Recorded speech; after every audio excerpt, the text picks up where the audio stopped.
Bien-aimé, shalom, shalom. Na pesi bino mbote bisika nyonso bozali. Toza na enseignement moko ebandi. Tolingaki ke na nzela molimo mosantu Nzambe asunga biso, apesa biso une meilleure compréhension pour que l'enseignement ait apporté vie nango na kati ya moto nyonso. Je pense que thème nanga ekebimelaka na kati ya passage oyo tozotanga nde moto nyonso akokomprendre thème na biso eza nini. Tozotanga na mokanda ya Jean chapitre 6 verset 53 nazokita. Jésus leur dit, en vérité, je vous le dis, si vous ne mangez la chair du Fils de l'homme et si vous ne buvez son sang, vous n'avez point la vie en vous-même. Soki bomeli makila te ya mwana na moto ya Yesu Christ, soki bozolia lipa te oyo ezali nzoto na ye, bomo yeza te pona bino. Pour dire quoi? Yo mutozolanda ngai, yo mutoza na église, soki yo kimaka Sainte-Seine oboyaka ko participer na repas du Seigneur, na table du Seigneur, ke oliaka pe Sainte-Seine, olia pe lipo eza nzoto na Yesu, yebaki okobika te. Et les sali action ezo participer na kati ya sali ya mutu nyonso. Pour mutu a participer na lobiko, il faut communier na eloko.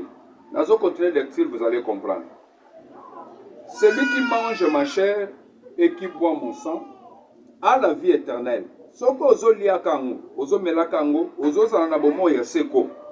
Et je les ressusciterai au dernier jour.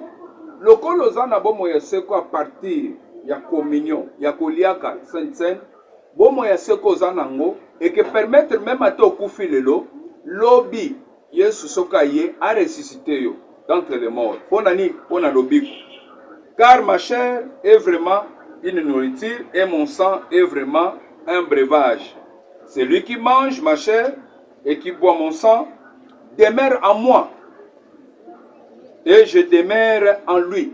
C'est que ko participer na table du Seigneur zo sala biso bomoko na Yesu. Yo muto zalaka ngala lingana nanga makambo ba Sainte-Seine ote. Biloko na lingana ngote po ozana etambo lino mabe. Yebaki ozo boya kozana na Yesu. Yebaki ozo refuser nde kozana na Yesu. Et kozana na vie éternalité.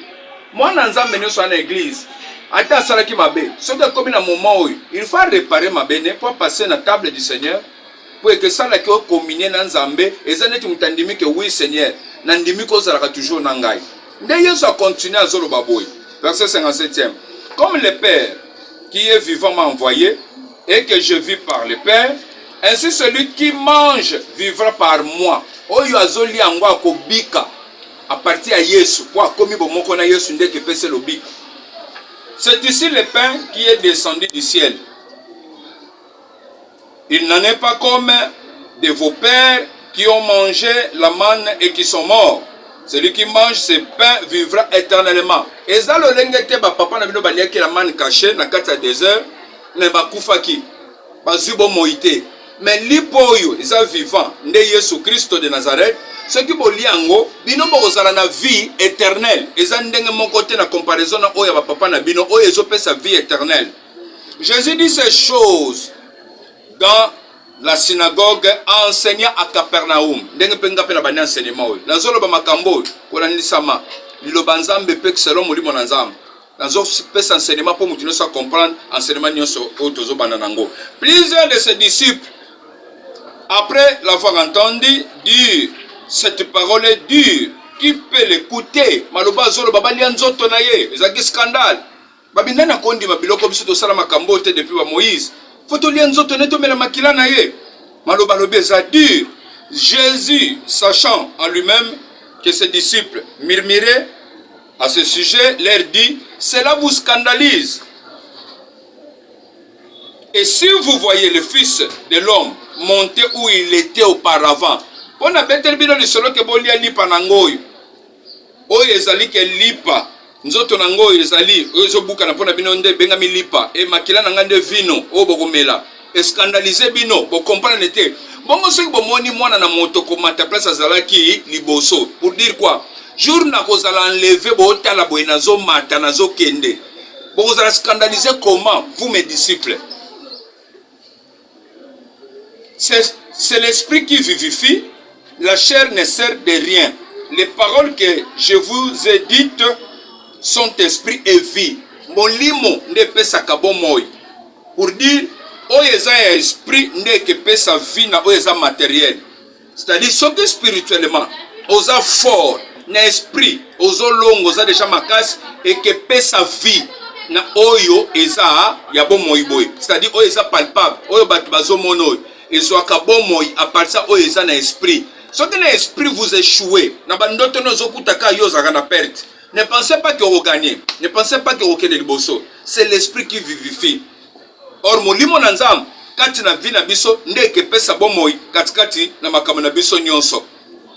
Mais il en est parmi vous quelques-uns qui ne croyaient point, car Jésus savait dès le commencement qui était ceux qui ne croyaient point et qui était celui qui les livrerait. Donc il parlait de son disciple Judas Iscariote. Malgré la job sabino boy, et en a battu kati na bino, ba on dit maté. Même attendez dans zote ya boy, ndeto bani enseignement boy. Mutumso ko mona boy azapango, to monde to zolo ba boy ndie loko pam. Pona nini azokura na ngote azondimela ngote mais tokyo mona place on azomema et vous allez comprendre et loko nini nazomema pena ningina ke nango wapi et vous allez comprendre. Il ajouta, mais il en est parmi vous quelques-uns qui ne croient point, car Jésus savait dès le commencement qui étaient ceux qui ne croyaient point et qui était celui qui les livrerait. Et il ajouta, c'est pourquoi je vous ai dit que nul ne peut venir à moi si cela ne lui a été donné par le Père. Dès ce moment, plusieurs de ses disciples se retirèrent et ils n'allaient plus avec lui. C'est-à-dire, Yesu muta iboso oya bengi batuba sambela, mais azokuta mouvement ne panzani. 58 batombo ki balobi muto toza muto kolanda te. Azolo batoli nzoto neto mena makilane, oya za vrai sorcier, azando ki solo solo. Mutabo so bolandie bo kyo kufa. 58 basali nini? Bapengu bakena bango, 12 nde batikali. Na 12 o batikali, Jésus donc dit aux 12, et vous, ne voulez pas aussi vous en aller? Yesu abaluka zotu na ba 12. Bino pe ba kendete. Bo baninga basi batomboki bakei. Bino ba kendete.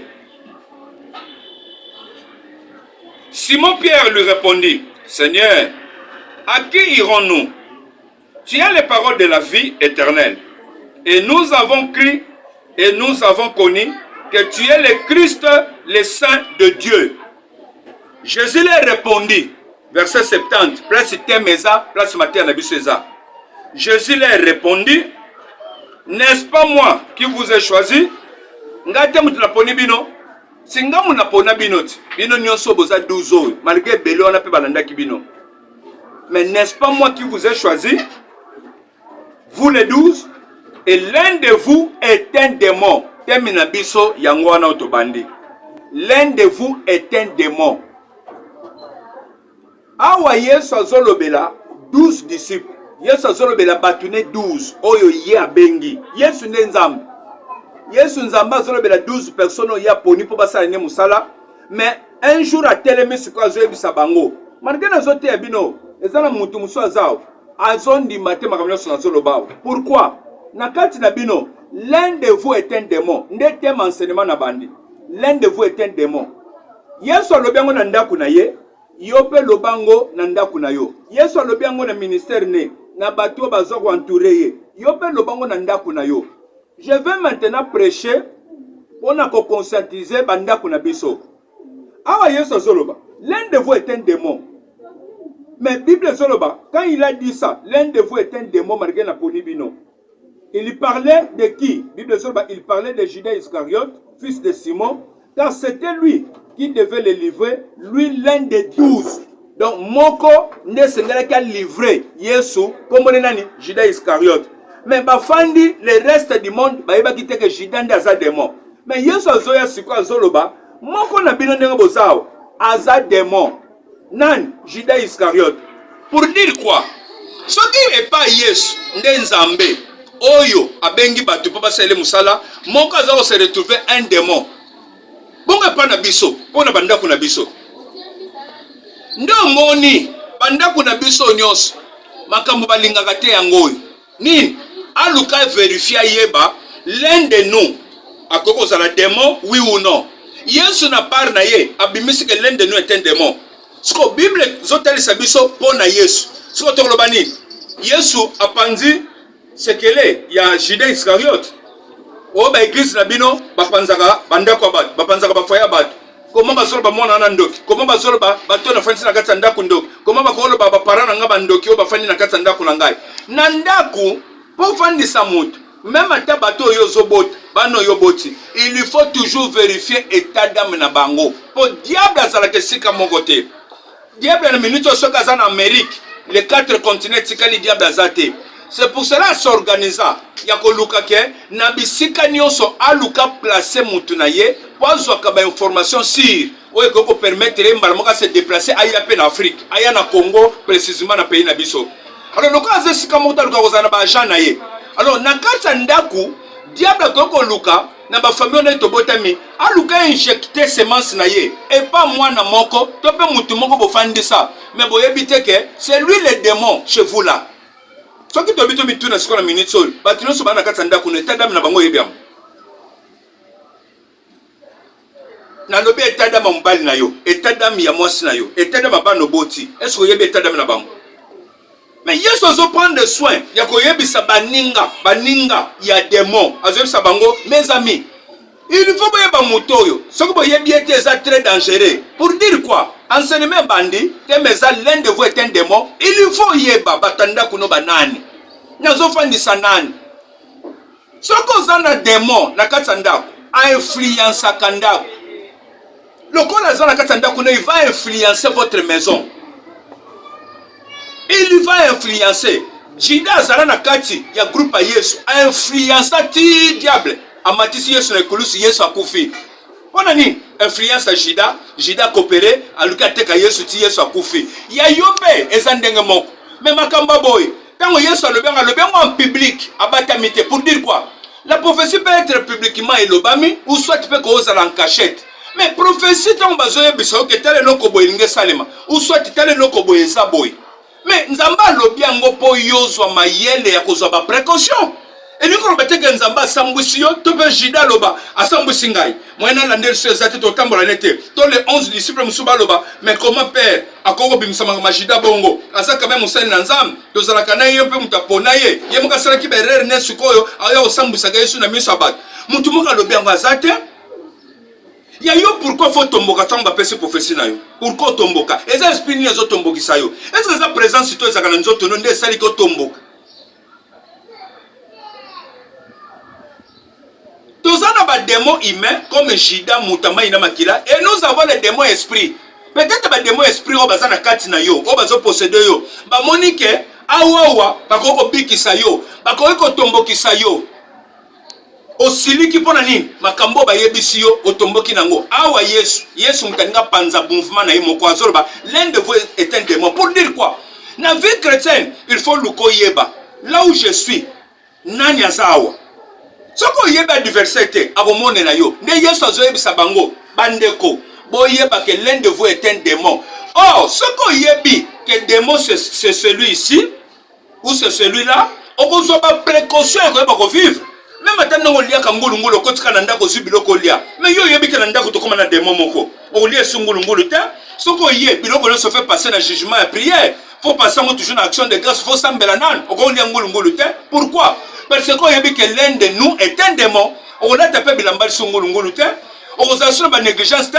On a fait la prière pour un démon au milieu de nous. Azawana pour na toujours mauvais sort. Azawana toujours pour envoûter, à l'ouka détruire. Car Bible sur la devise à certaines années. Le voleur ne vient que pour dérober, égorger et détruire. Il y a une mission à bango.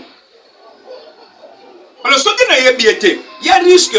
nga vi na ngai na coûte ezo compliqué pour na yeba ko contrôler te mitala yeso abimisi sekele ya groupe na ye abi l'un de vous est un démon na ndaku na yo na musala na yo na ba commerce na yo na ba commerce no sozo sala ba faire na yo nani akoko sala munguna est-ce qu'on engage des monter on engage des monter ndo zo lelo ba faire zo simbate otikala ka camarade ni na tekelo biloko o sedaka mutu ke pa nani pa ke no saela yo chauffeur nino engagea sentinelle nini bochana kati ya lopango nde sentinelle wana le démon oya fongola ka porte bozo remarquer bitumezo ya makasi na kati ya ndako na bino mais mutu fongola ka porte za votre sentinelle là-bas yende azo fongola yebisi ba démon bokota fo bobundisa bango bazana betwala bien c'est pour dire quoi yeso atindiki ba yekoli na qu'on détecter, qu'on comprendre que Nini est en danger au milieu de vous. L'un de vous est un démon.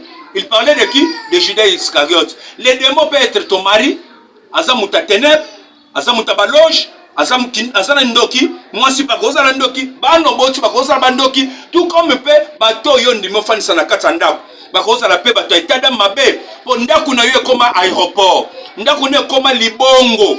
Libongo a famille, batino sa famille ne ba quitter la kawana. Mais bato bazo kita, ozoyamba ba démon yo. Est-ce que Nzamba zo sepela ka za la wana? Pourquoi Nzamba zo funda que l'un de vous est un démon? Pour mutoyo, pour prendre ba précaution na ye. Mutaboy, basaka ne ba jeter. Chaque jour oza na ye, tikala ko yeba ke envoûtement sur envoûtement. Et on mato kita. À la prochaine, je vais te faire comprendre que ce qui démon za ici kawana, okomona ba résultat ni yaka na sima. Tika ko la pambola bino. Prochainement, tu vois sur un élément mususu pour te édifier, pour les enseignements des bandits. Qu'on les soit pas mon